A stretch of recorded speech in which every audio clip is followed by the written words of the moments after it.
Hai, saat ini kita udah di penghujung tahun dan kita sebentar lagi akan menyambut tahun baru dengan niat yang jauh lebih asik. Dan kami akan mengajak teman-teman untuk jadi orang yang lebih produktif lagi, ya.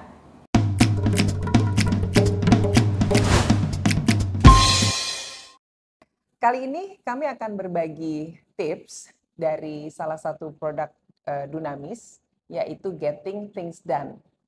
Saya rasa ini cocok kayaknya ya buat kita-kita yang masih punya agenda-agenda yang masih tertumpuk tahun ini dan mau di-carry on ke tahun depan. Dan mungkin di tahun depan kita akan punya rencana-rencana yang lebih banyak lagi. Tapi kelihatannya supaya kita nggak terlalu pusing mikirin banyak hal, mending kita bikin daftar yang lebih terstruktur ya, atau lebih terorganisir. Oke? Nah, kan kita mau wujudinnya nih. Jadi nomor satu, ada salah satu prinsip getting things done nih. Katanya begini, your mind is for having ideas, not holding them. Jadi apapun, yuk kita tuangin semua rencana, keinginannya kita yang mau kita realisasikan di sebuah kertas. Tapi terserah ya, mau di kertas boleh, mau di suatu aplikasi silahkan. Setelah semuanya kita tulis, yang terpending maupun yang mau kita rencanakan di tahun depan, kita lihat kembali daftar-daftarnya, terus kemudian kita bikin kategori.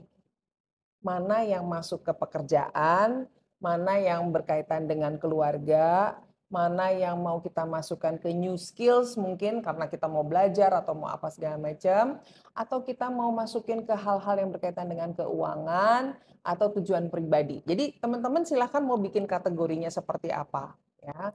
Nah, setelah itu, setelah dimasukin kategori dari seluruh daftar yang sudah banyak itu kita masukin kategori, terus kita lihat lagi hal-hal apa yang ada di setiap kategori dan kemudian kita kasih tanda.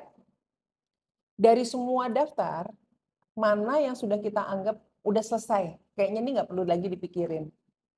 Dan ada satu lagi, mana yang mau kita cicil. Nah, itu yang akan kita konsentrasikan di situ.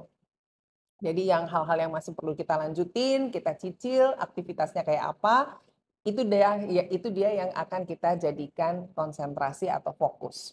Nah, sudah daftarnya makin dikit dong, ya. Jadi kita lanjut lagi, kita tanya ke sebuah pertanyaan reflektif. Kenapa ya hal-hal yang saya mau fokuskan ini penting buat hidup saya? Jadi perlu tuh kita tahu sebetulnya kenapa ya hal-hal yang mau saya lakukan ini di tahun depan itu penting buat diri saya. Nah, jadi singkatnya yuk kita bikin satu daftar yang memang kita tahu itu penting buat saya, mungkin juga buat orang lain, dan kita akhirnya mempunyai sistem yang terorganisir dan nggak hanya lebih produktif lagi hidup kita, cuman kita menjadi lebih hadir dan tenang dalam menjalani tahun depan. So, selamat tahun baru dan God bless you.